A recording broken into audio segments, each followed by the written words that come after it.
Hello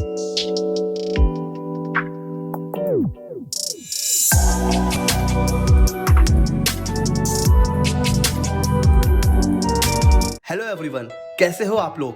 friends, आज मैं फिर आप लोगों का स्वागत कर रहा हूं एक और बहुत ही मज़ेदार वीडियो में, क्योंकि आज हम इस वीडियो में देखने वाले हैं कि कैसे टैली प्राइम का यूज़ करके GSTR 1 और GSTR 3B को प्रिपेयर करते हैं और फाइल कर सकते हैं, और टैली प्राइम से GSTR के जो रिटर्न्स हैं उनको जनरेट करना कितना ईजी है और क्या क्या प्रोसेस हैं, स्टेप बाय स्टेप हम सब कुछ आज देखने वाले हैं। फ्रेंड्स, वीडियोस मेरे अच्छे लग रहे हों तो ज़रूर लाइक करिए, दूसरों तक शेयर करिए, और अगर नए हो चैनल पर तो चैनल को सब्सक्राइब कीजिए। फ्रेंड्स, अगर आपको याद हो तो लास्ट लेक्चर में हमने इसी क्वेश्चन ही जो असाइनमेंट है इसी की बेसिस पे क्या क्या सीखा था। हमने देखा था लास्ट लेक्चर में कि सेल की एंट्री कैसे करते हैं, परचेज की एंट्री कैसे करते हैं, हमने इन्वेंट्री मैनेजमेंट भी देखा था। तो अगर आप लोगों ने लास्ट लेक्चर नहीं देखा है तो उसको आप देख सकते हो, लिंक जो है वो डिस्क्रिप्शन में है, आप लास्ट लेक्चर देख सकते हो। उसमें हमने ये सारी चीज़ें कवर करी हुई हैं, इसमें हमने ये असाइनमेंट पूरा सॉल्व किया हुआ था। ठीक है, आज हम इसी को आगे लेके चलेंगे। तो फ्रेंड्स, एक तरीके से जो आज का वीडियो है ये पिछले वाले जो वीडियो था उसी का एक एक्सटेंशन है, आप ऐसा कह सकते हो। ठीक है, आज हम देखेंगे कि टैली प्राइम का यूज़ करके GST का रिटर्न कैसे बनाया जाता है। बहुत इजी है फ्रेंड्स। देखिए, प्रॉफिट एंड लॉस में पहले तो हम आते हैं और यहाँ पे हम ये देखते हैं कि ये देखिए, हमने लास्ट लेक्चर में क्या देखा था कि भाई हमने 30 आईफोन सेल करे हैं और 75 ईयरफोन। ठीक है, तो उसकी ये एंट्री हम लोगों ने कर रखी थी। यहाँ पर आईफोन की एंट्री हमने कर रखी थी, इस पर GST लगा हुआ है, और जो हमने 75 पीस ईयरफोन सेल करा था इसकी भी हमने एंट्री कर ली थी। तो अब देखा जाए तो अप्रैल मंथ में हमारे दो इनवॉइस हैं। ठीक है, इसका हमें रिटर्न फाइल करना है। अब आप मुझे बताइए, अप्रैल मंथ की, ये जो ईयर है ना इसको भूल जाइए, सिंपली मुझे बताइए अप्रैल मंथ की GSTR 1 की ड्यू डेट क्या होती है। सर, हमें पता है 11 मई। और GSTR 3B की डेट क्या होती है। सर, वो भी हमें पता है 20 मई। ये तो हमने पढ़ रखा है GST प्रैक्टिशनर कोर्स में। फ्रेंड्स, GST क्या होता है, GSTR 1 filing, GSTR 3B, ITC, invoice, in short पूरा GST प्रैक्टिशनर कोर्स मेरे चैनल पर पड़ा हुआ है। प्ले लिस्ट का जो लिंक है वो डिस्क्रिप्शन में है, आप वहाँ पे जाइए। पूरा GST का कोर्स फ्री में अवेलेबल है। अब देखिए क्या होता है, ये दोनों एंट्री हमें करनी है कहाँ पर, GSTR 1 में और फिर GSTR 3B में। अब अगर हम टैली प्राइम नहीं यूज़ कर रहे हैं, ठीक है, तो हमें क्या करना पड़ेगा, साइट पे जाएंगे, ये जो हमारे बिल हैं ये सारी चीज़ें हम वहाँ पर एंटर करेंगे। ठीक है, लेकिन टैली होने से क्या फ़ायदा होगा वो देखते हैं। आते हैं बैक, और यहाँ पर देखिए फ्रेंड्स, ऑप्शन आ रहा है डिस्प्ले मोर रिपोर्ट। ठीक है, तो इस पे एंटर करेंगे और नीचे आइए, ये देखिए ऑप्शन आ रहा है GST रिपोर्ट का। ठीक है, इसके अंदर जाएंगे और यहाँ पर देखिए ऑप्शन आ रहा है GSTR 1, GSTR 3B का। ठीक है, ऑप्शन आ रहा है, तो चलते हैं सर GSTR 1 के ऊपर। और यहाँ पर देखिए दो इनवॉइस थे, एक इनवॉइस आ रहा है B2B में, एक आ रहा है B2C में। ऐसा क्यों? ऐसा इसलिए जब हमने लेजर बनाया तो एक हमारे थे मिस्टर प्रताप, इनका तो हमने GST नंबर दे दिया था, तो ये हो गया B2B में। और जब हमने लेजर बनाया था RP सेल्स का, सॉरी, जो हमारा दूसरा है वो है हमारे मिस्टर गुप्ता मोबाइल्स।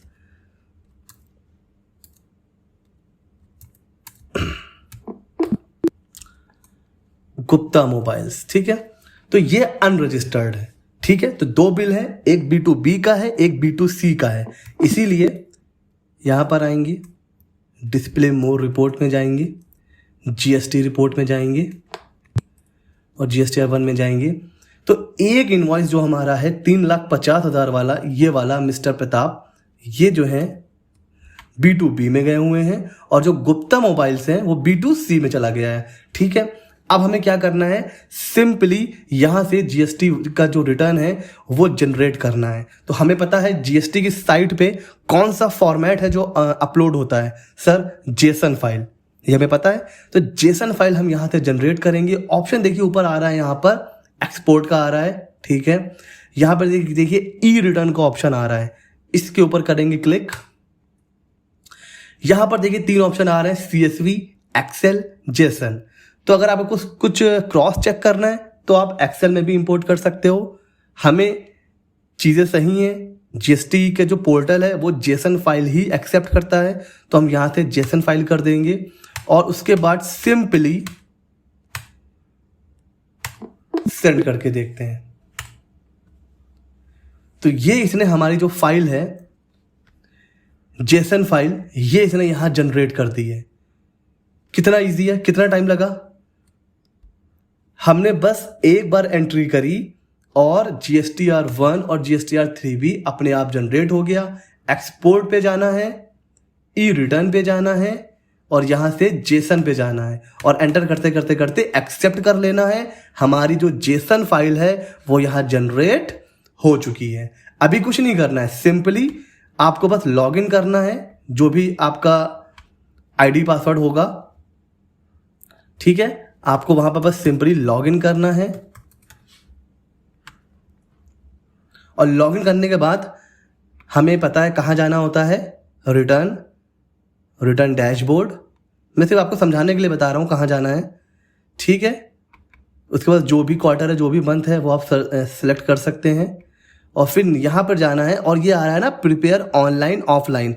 अगर आपने टैली ना यूज़ किया होता तो आपको मैनुअल फीड करना पड़ता, उस केस में आपको प्रिपेयर ऑनलाइन पे जाना पड़ता। बट हमने जेसन फाइल जनरेट कर ली है तो हम सीधे जाएंगे प्रिपेयर ऑफलाइन पे, ठीक है। यहाँ से आप बस इसका पैथ कॉपी कर लीजिए और चूज फाइल में जाने के बाद उस फाइल को वहां से ब्राउज कर लीजिए। ये आ रही है जेसन फाइल, इस पे क्लिक करके ओपन कर लीजिए। आपका रिटर्न यहां से क्या हो जाएगा, प्रोसेस हो जाएगा। मैं अभी यहां से ओपन नहीं करूंगा, क्यों, क्योंकि हम तो अभी सीख रहे हैं और एरर आ जाएगी, क्योंकि ये अप्रैल 21 का हमने एंट्री कर रखी है, मंथ चल रहा है जून जुलाई, ठीक है। समझ गया जेसन फाइल को कैसे अपलोड करना है। उसी तरह आ जाइए GSTR3B में। अब GSTR3B में देखिए, यहां पर और अच्छी बात है, आपको बता रहा है कि आप ITC के कितने एलिजिबल हैं। आप समझ रहे हो ना, आपको टैक्स कितना पे करना है, 34,920। आपके पास ITC कितना पड़ा हुआ है, करीब 49,000। अब आप मेरे को बताओ, आपको पे करना है इतना, ITC पड़ा हुआ है इतना, तो आपको क्या कुछ अपनी जेब से पे करना है, आउट ऑफ पॉकेट कुछ पे करना पड़ेगा? नहीं सर, हमें पता है ना कि जितना हमारी आउटपुट लायबिलिटी होती है उसमें से ITC लेस कर देते हैं। अब ये सारी चीज़ें हम लोगों ने अपने GST प्रैक्टिशनर कोर्स में ऑलरेडी लर्न कर रखी है, तो यहाँ पर मैं डिस्कस नहीं करूँगा। आपको कुछ भी कन्फ्यूज़न है, आप मेरी प्लेलिस्ट में जाइए, ITC वाले लेक्चर को दोबारा देखिए। फिलहाल हमें पता है कि ये है हमारी आउटपुट लायबिलिटी, ये ITC है, तो अब हमें कुछ भी जेब से पे नहीं करना है। इसकी जेसन कैसे हमें जनरेट करनी है, अगेन एक्सपोर्ट पे जाएंगे, ई रिटर्न पे जाएंगे और यहाँ पर देखिए जेसन का ऑप्शन आ रहा है। एक तो ये तरीका हो गया। दूसरा, आपको पता है अब क्या होने लगा है, जब आप GSTR1 फाइल करेंगे तो जो GSTR3B है वो ऑटो पॉपुलेटेड होके आता है, हमें पता है ना। तो बस हमें क्या करना है, हमें बस GSTR1 सही से फाइल करना है, GSTR3B अपने आप फिल होके आता है। किसके बेसिस पे, GSTR1 के बेसिस पे, ये हमें पता है। तो ठीक है फ्रेंड्स, इस तरीके से हम टैली प्राइम का यूज करेंगे, जेसन फाइल जनरेट करेंगे और सीधे अपलोड कर देंगे। तो देखा आपने टैली का सिर्फ यूज करने से क्या फायदा हुआ। एक तो हमारा टाइम बच गया, टाइम बचा, एफर्ट बचा। अगर हम टैली का यूज ना करते तो पहले हम बुक्स ऑफ अकाउंट में चढ़ाते, ठीक है, अपने भाई हमें अपना प्रॉफिट निकालना है, बैलेंस शीट बनानी है, तो हम वहां भी एंट्री करते। उसके बाद जब हर महीने GSTR1 की ड्यू डेट आती तो हम वहां भी बैठ के एक एक बिल चढ़ा रहे होते। ये तो हमने समझने के लिए सिर्फ 2 बिल रखे हैं ना, ये तो हम लोग सीख रहे हैं, तो 2 बिल हैं। जब रियल प्रैक्टिकल वर्ल्ड में आप उतरोगे तो एक एक महीने में हो सकता है 50 इनवॉइस हो सकता है 100 इनवॉइस हो। कुछ इंडस्ट्री ऐसी होती है जैसे फार्मा, मेडिसिन, है ना, तो ये सब ऐसे छोटे छोटे जो बिजनेसेस भी होते हैं, वहां पर भी कई बार क्या होता है महीने की 100-150 इनवॉइस होती हैं। अब आप इमेजिन करो कि एक एक इनवॉइस को आप हर महीने चढ़ाओगे तो 2 से 3 दिन आपको एक ही क्लाइंट को देना पड़ेगा। कितना टाइम लग जाएगा। जबकि अगर आप टैली प्राइम यूज कर रहे हैं तो आपको क्या करना है, आप भाई अपनी एंट्री तो करोगे ही ना, आपको अपना प्रॉफिट एंड लॉस बनाना है, बैलेंस शीट बनानी है, तो आप टैली प्राइम में एंट्री करोगे ही सेल की, परचेज की। उसी के साथ साथ आपका जीएसटी रिटर्न भी प्रिपेयर हो रहा है, तो टाइम भी बच रहा है, एफर्ट बच रहा है। अच्छा, एरर होने के चांसेस भी बहुत कम हो जाते हैं भाई। अगर आपने टैली पे एकदम सही एंट्री करी है तो बस उसके बाद वहीं से जेसन बनाइए और सीधे अपलोड कर दीजिए, तो एरर होने के चांसेस भी बहुत कम हो जाते हैं और रिकंसिलिएशन बहुत ईजी हो जाता है। सबसे ज़्यादा प्रॉब्लम क्या होती है, सबसे बड़ी प्रॉब्लम होती है जब जीएसटीआर 2B और हमारी जो रियल परचेज है जब वो मैच नहीं होती है, तो लगता है कि यार 2B में कुछ और आ रहा है, परचेज हमारी कुछ और है। तो अब मैनुअल अगर आप काम करोगे तो रिकंसिलिएशन बहुत टफ होता है, बट टैली प्राइम से रिकंसिलिएशन भी बहुत ईजी हो जाता है। तो ये बेनिफिट है जब हम टैली प्राइम का यूज करते हैं और जीएसटी रिटर्न फाइल करते हैं। तो आपने देखा कि कितना ईजी है।